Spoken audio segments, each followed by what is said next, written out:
अस्सलाम वालेकुम स्टूडेंट्स। आज का जो हमारा टॉपिक है वो प्रीफिक्सेस है। लास्ट टाइम मैंने आप लोगों को बताया था बेस ड्राइव्ड यूनिट और बेस्ड यूनिट्स के बारे में, जिनके मैंने आपको टेबल भी प्रॉपर ड्रॉ करके बताए थे और वो टेबल आप लोगों को याद करने मस्ट होते हैं।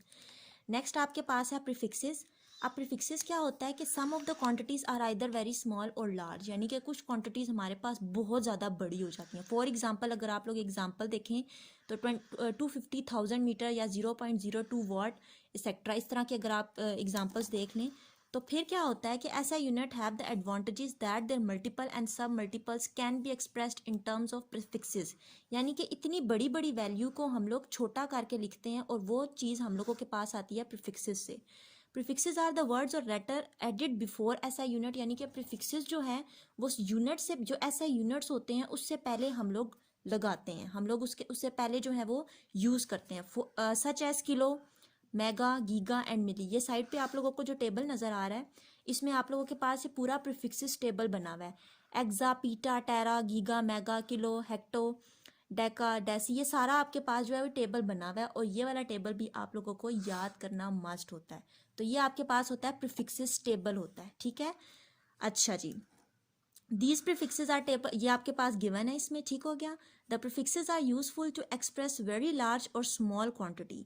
फॉर एग्जाम्पल मैं आप लोगों को इधर एक्सप्लेन कर देती हूँ। फॉर एग्जाम्पल आपके पास एक वैल्यू है विच इज़ 20,000 ग्राम्स, ठीक हो गया। अब आपके पास इसमें हमारे पास जो ज़ीरोज़ हैं वो बहुत ज़्यादा है, ठीक है। तो अब ये देखें, अगर 20 के बाद अगर हम लोग मल्टीप्लाई का साइन लगाएं और आगे हम लोगों के पास कितने ज़ीरोज़ हैं, 3 ज़ीरोज़ हैं, और वो हम लोग 10 की पावर 3 में लिख के 7 जी लिख दें। जी इज़ द यूनिट, ये आपके पास ग्राम्स है और ये यूनिट है, ठीक है। और ये आपके पास पूरी वैल्यू है।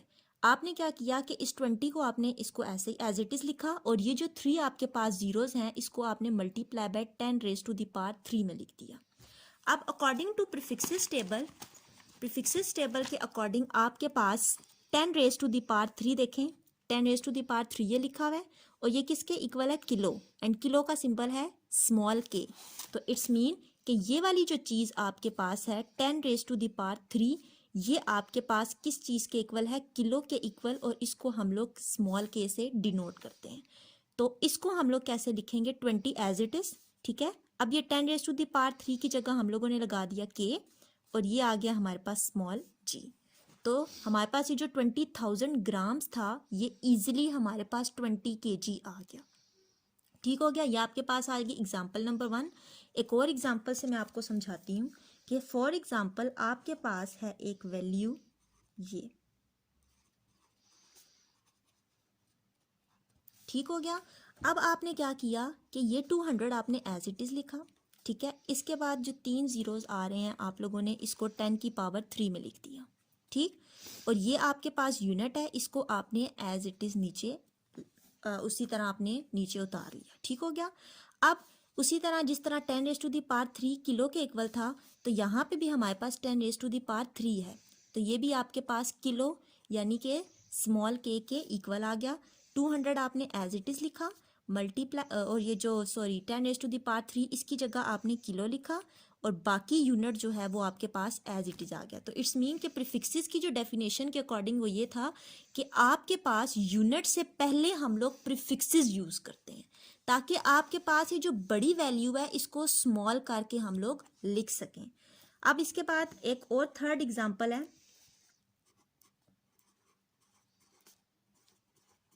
जी। अब ये आपके पास ये वैल्यू है, ठीक है। अब ये लास्ट 3 ज़ीरोज़ को अगर आप लोग करें कि multiply by 10 raise to the power 3 watt as it is, ठीक है।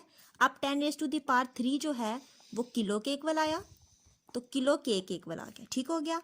अब ये 4800 किलो वॉट। अब आपने क्या करना है कि आप इस वैल्यू को देखें तो यहाँ पे हमारे पास कहीं पॉइंट है, ऐसा ही है हमारे पास ज़ाहिर कोई भी वैल्यू अगर आप लें तो अगर उस वो एक पूरी वैल्यू है उसका पॉइंट जो होता है वो लास्ट में ही होता है। अब इस पॉइंट को अगर मैं इधर शिफ्ट कर दूं यहाँ पे, ठीक है, इस पॉइंट को अगर मैं इधर शिफ्ट कर दूं तो ये मेरे पास वैल्यू आ जाएगी 4.800 इंटू अब पॉइंट जब शिफ्ट हुआ है यहाँ से हमारे पास, जब राइट साइड से लेफ्ट साइड पे शिफ्ट होता है तो हमारे पास वैल्यू जो होती है वो पॉजिटिव आती है। ठीक है, तो हमारे पास शिफ्टिंग हुई है राइट से लेफ्ट की तरफ, तो हमारे पास वैल्यू आती है पॉजिटिव में। और जहां से जहां तक हमने पॉइंट शिफ्ट किया उसके दरमियान में हमारे पास कितने नंबर आ रहे हैं? 3 नंबर आ रहे हैं। 3 नंबर आ रहे हैं, तो 3 नंबर हम लोगों ने इसके ऊपर ऐसे डाले। क्लियर? उसके बाद आपने लिखा किलो वॉट। अब देखें जी, ये मेरे पास आ जाएगा 4.8। अगर मैं इन जीरोस को नहीं भी लिखती तो मेरी वैल्यू पे कोई असर नहीं होगा। Into 10⁻³ into 10। अब ये किलो किसके इक्वल था? 10⁻³ के। तो ये हमारे पास आ गया वॉट। अब 4.8 इंटू, अब आप लोगों ने पिछली क्लासेस में पढ़ा होगा कि आपके पास जब कोई भी चीज़ सेम होती है तो उसकी पावर्स जो होती हैं वो ऐड हो जाती हैं। ठीक है, तो वही आप कॉन्सेप्ट लेकर चलें, इजी वे से आप लोग चलें। तो आपके पास 10⁻³ है और यहाँ पे भी 10⁻³ है। 10 आपने 1 टाइम लिखा और 3 को 3 में आपने क्या कर दिया? ऐड कर दिया। ऐड करने के बाद आपके पास वॉट एज इट इज़ आ गया 4.8। 3 + 3 = 6। तो ये आपके पास आ गया वॉट। अब अगर प्रीफिक्स टेबल के अकॉर्डिंग देखा जाए तो 10⁻6 हमारे पास किसके इक्वल आ रहा है? मेगा के इक्वल। मैंने 2 एग्जांपल्स में आपको किलो के बारे में बताया था, तो मैंने कहा ज़रा सा चेंज हो जाए, तो थोड़ा सा इसमें आपके पास आ गया मेगा। तो मेगा को हम लोग किससे शो कर रहे हैं? कैपिटल एम से। तो आपके पास 10⁻6 जो है वो आ गया मेगा, और मेगा जो है वो कैपिटल एम से शो होता है।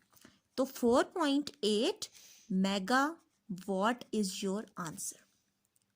तो ये चीज़ आप लोगों के पास होती है प्रीफिक्सेस, और ये 3 एग्जांपल्स मैंने आप लोगों को इसीलिए करवाई हैं ताकि आप लोगों को इजीली समझ आए। और प्रीफिक्सेस में याद रखना है कि आपने यूनिट से पहले प्रीफिक्स यूज़ करनी है, बाद में नहीं करनी होती। ठीक है, आई होप कि आपको आज का मेरा लेक्चर समझ आया होगा।